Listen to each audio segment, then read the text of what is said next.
अभी तक जो कुछ हमने न्यूक्लियर फिजन के बारे में जाना है उससे हमें बज़ाहिर ये लग रहा है कि बहुत प्रोबेबिलिटी हाई है फिजन के होने की, कि स्टेबिलिटी की तरफ जाने की। दो हायर मैस नंबर का न्यूक्लियाई दो में आसानी से डिवाइड हो जाएगा और स्टेबिलिटी अचीव करेगा।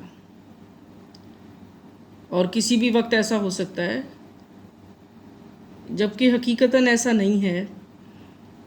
उसकी वजूहात अभी हम देख पाएंगे अगली गुफ्तगू में।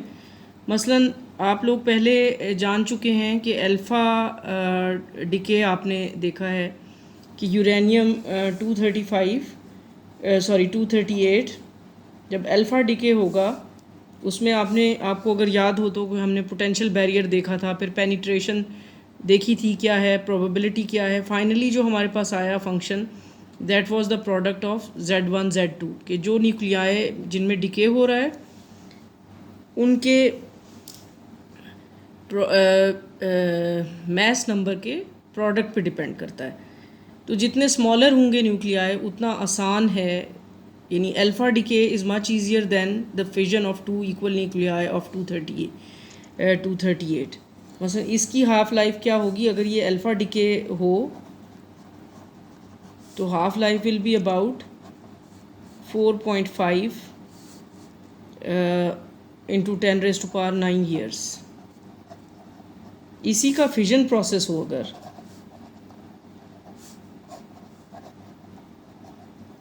तो half life will be about 10⁻16 years.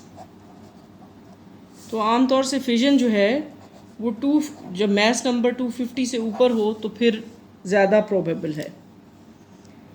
हम एक सिंपल केस लेते हैं जिसमें हम U238 को दो इक्वल फ्रैगमेंट्स में डिवाइड करते हैं, यानी कि पैलेडियम के दो न्यूक्लियाई जिनके mass numbers 119, so this would B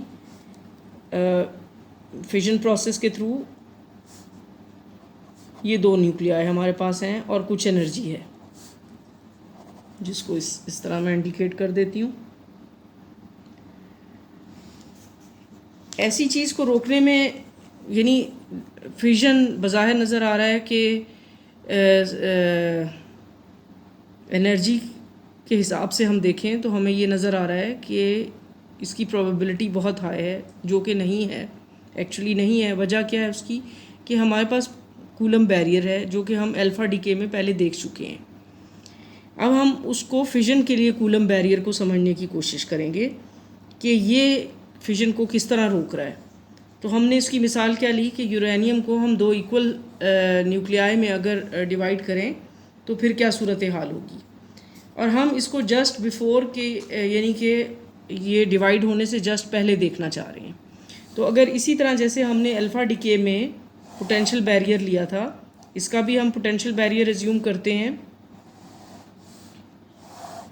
यानी कि ये अगर मैं मान लूँ कि ये सेपरेशन डिस्टेंस है,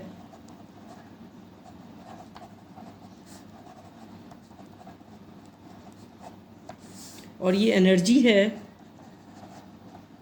इन मेगा इलेक्ट्रॉन वोल्ट्स, तो हम ये किस तरह निकाल सकते हैं। तो सेपरेशन डिस्टेंस क्या हुआ अगर हम कहें कि दोनों की जो सरफेसेस हैं, ये जो न्यूक्लियाई प्रोड्यूस हो रहे हैं, इनकी सरफेसेस जस्ट टच कर रही हैं और एक का रेडियाई R1 है, दूसरे का रेडियस R2 है, तो सेपरेशन उनकी क्या होगी, यानी कि सरफेसेस जब जस्ट टच कर रही हैं तो जो इसका रेडियस है plus times plus this, so R1 plus R2 would be the separation. तो ये इनका सेपरेशन डिस्टेंस है। एक बात हो गई। दूसरी चीज़ ये कि जस्ट बिफोर सेपरेशन हमने इसकी एनर्जी निकालनी है। वो पोटेंशियल एनर्जी क्या होगी, V is equal to 1/4 pi epsilon naught Z1 Z2 e raise to power 2/r। ये पोटेंशियल एनर्जी की वैल्यू है और ये हमारे पास R की वैल्यू है। R हमने कहा पहले आप कर चुके हैं, R equal to 1.25 A raise to power 1/3। A का 1/3 तो 119 है, सो इसका 1/3।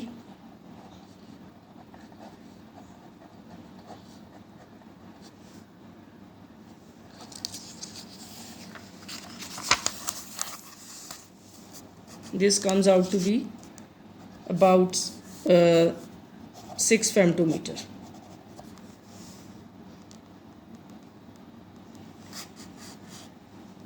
Z1 Z2 क्या है? दोनों चूँकि इक्वल हैं and each has 46, so this would B square of 46। सो इसको अगर हम कैलकुलेट कर लें 1/4 pi epsilon not which is about 1.44 mega electron volt. ये फेम्टोमीटर, ये जो R है ये एक का R है, ठीक है। दिस इज़ R1 और R2, both are equal, so R2 भी इसी के बराबर होगा। तो ये जो सेपरेशन डिस्टेंस है जिसको हम R कह रहे हैं, दैट वुड बी अबाउट 12 फेम्टोमीटर। तो हम अगर ये सारी वैल्यूज़ ले लें तो हमारे पास पोटेंशियल किसके इक्वल आएगा? 1.44 मेगा इलेक्ट्रॉन वोल्ट टाइम्स फेम्टोमीटर साथ इसके,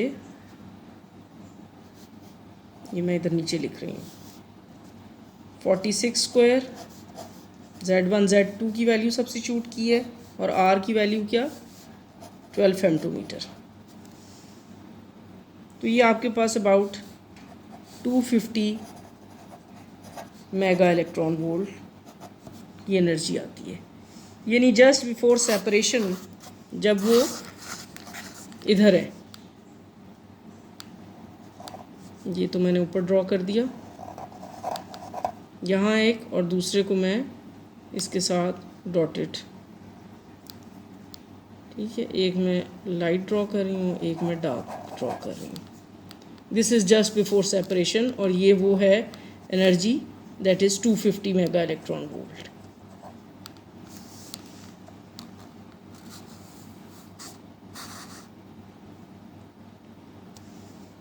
बाकी हम अगली स्लाइड में देखते हैं।